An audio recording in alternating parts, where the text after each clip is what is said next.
Hello, and welcome to The Listening Room, a spirituality podcast brought to you by SpiritSourceConnect.com. My name is Suzanne Goulet, and in each episode, I'll be speaking to you about new spirituality and how you can use it to improve your daily life.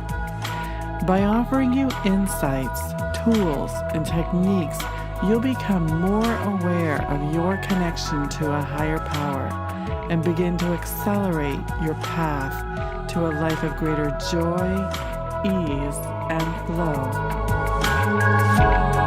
Enjoy.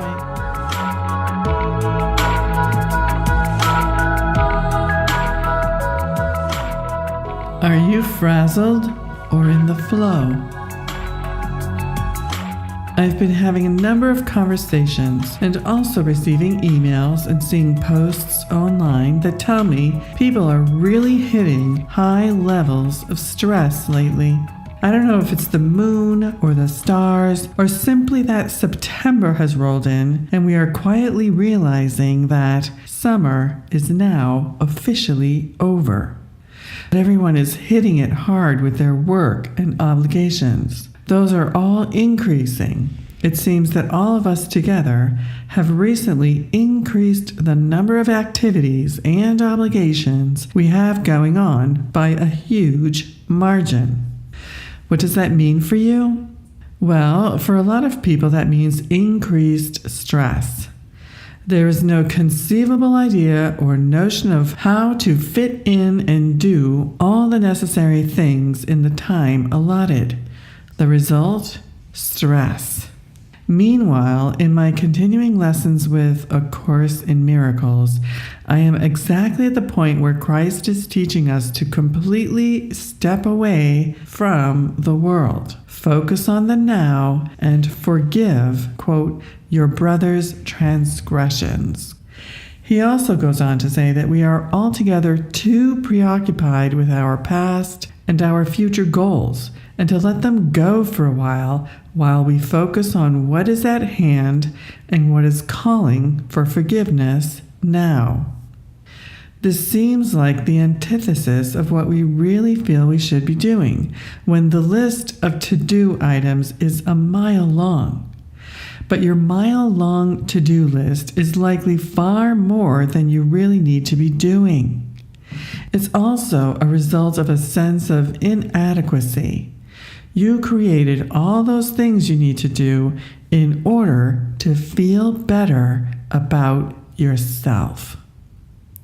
The suggestion Christ is giving us is to realize we are one with our brothers and that whatever transgressions we are hyper-focused on in another person are a reflection of what we perceive to be our own transgressions.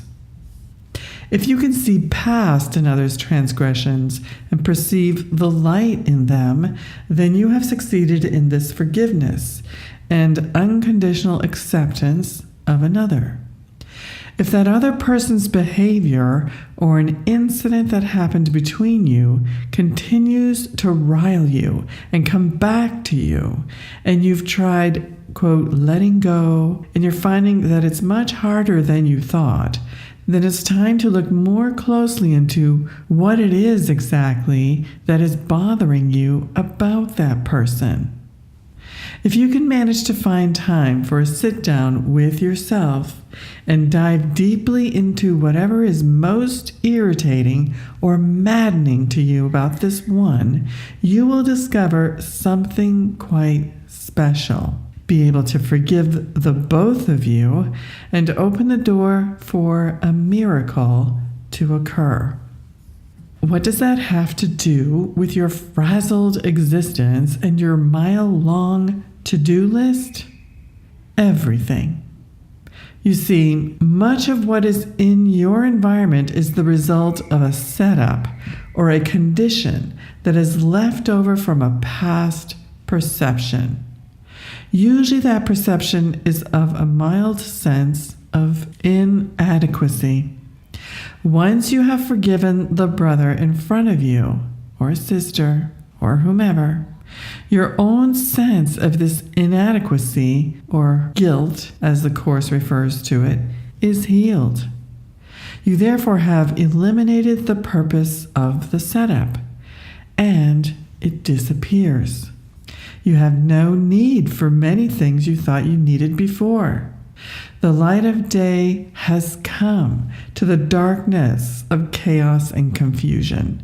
The light has come to the feeling of helpless hopelessness about all that is required of you in this world. You are ready for a new day. After completing this exercise myself, a whole new world opened up for me with magical occurrences, seemingly magical, however, this is not magic at all, including new meetings, influencing people and offering huge support for very big, lifelong, and life-changing projects. So if you're feeling frazzled, stop. You are free to choose, free to look at what's going on around you and see if there is anything you need to do involving forgiveness. Remember, forgiveness is always the pathway to miracles. My blessings, Suzanne.